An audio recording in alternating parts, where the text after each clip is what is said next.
Prepared for an immersion, friends, into the shadows of mystery, because today we delve into an enigma that takes us to the heart of the Vatican. Numerology of celestial events and even ancient Mesopotamian deities converge in a fascinating tale. A prophecy with symbolic interpretations. It is not about taking any prediction for granted, but rather about dissecting the ideas presented to us, unraveling their symbolism, and understanding how these elements weave such a captivating narrative. The Vatican, with its halo of secrecy and its history full of enigmas, becomes the perfect setting for this type of speculation. Undoubtedly, and if we add to that the papacy of Francis, a period marked by reforms that generally cause controversy, well, let's say the ground is fertile for all kinds of interpretations about his hypothetical departure. It is necessary to highlight two celestial events that, it is said, could mark a before and after. The total lunar eclipse, the famous blood moon that will take place on March 14, 2025, and the hidden rings of Saturn that will occur just a few days later on March 23.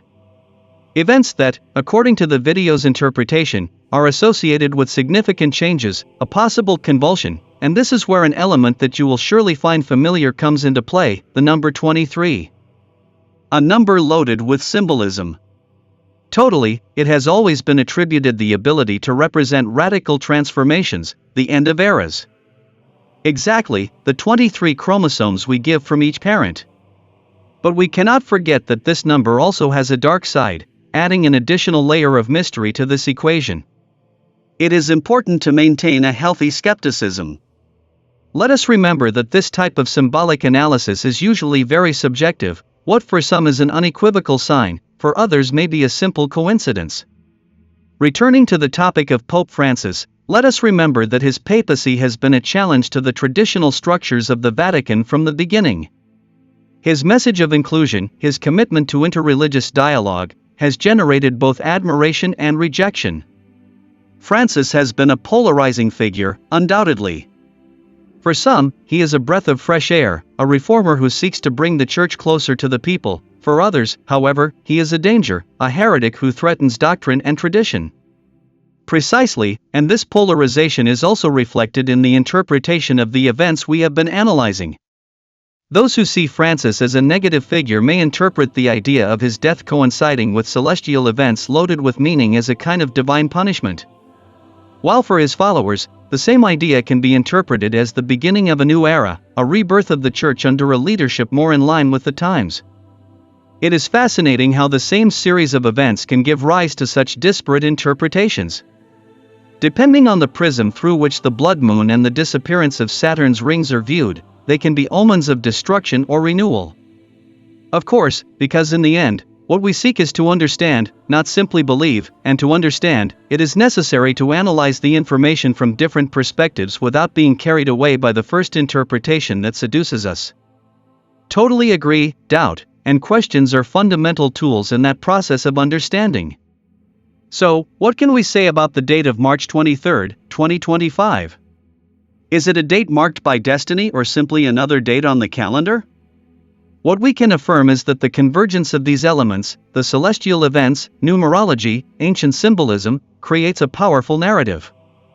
A narrative that, regardless of its veracity, invites us to reflect on the power of symbols, on our need to find meaning in the world around us, and also on the human capacity to weave stories, to connect points that at first glance seem unrelated. It is as if, by giving meaning to these events, we were trying to exert some control over the unknown, over what generates uncertainty. And in this case, the uncertainty hovers over the future of the Catholic Church, over the role of the papacy in an increasingly secularized world. A world that paradoxically remains fascinated by the mysteries of the Vatican, by its ancestral rituals, by the enigmatic figure of the Pope. It is curious, as if the Vatican represented a last bastion of the sacred, a counterpoint to the nationality and materialism that dominates our era. And in that context, the figure of Pope Francis, with his reformist message, his openness to dialogue with other religions, his defense of the most disadvantaged, takes on a special relevance. He becomes a symbol of hope for some, of threat for others. And this dichotomy, this tension between the new and the old, between tradition and reform, is perfectly reflected in the narrative we have been analyzing. A narrative that, as you said before, leaves us with more questions than answers. It is as if we were at a crossroads. On one hand, we have the millennial tradition of the Catholic Church with its symbolic weight, its influence on the history of humanity. On the other, we have a world in constant change, a world that demands a new way of understanding faith, a world that needs answers to the challenges of the 21st century. And in the middle of that crossroads, the figure of Pope Francis stands as a bridge between two worlds, a bridge that some want to cross while others try to tear down. Which way will the balance tip? What will the future hold? And although we do not have the definitive answer, I believe that this journey to the heart of papal prophecies has allowed us to understand a little better the complexity of the world in which we live, with its lights and shadows, its certainties and mysteries. I completely agree. Sometimes the simple fact of asking the right questions brings us a little closer to the truth. So, dear listeners, we leave you with one last reflection. Is the convergence of these elements in 2025 a harbinger of a radical change within the Catholic Church, or simply a fascinating example of how humans seek meaning in the patterns that surround us?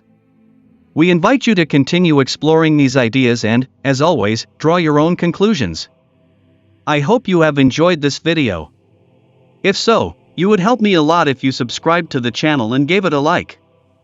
And don't forget to leave a comment. I love reading your opinions and suggestions to continue creating content that you like. Until the next immersion, friend.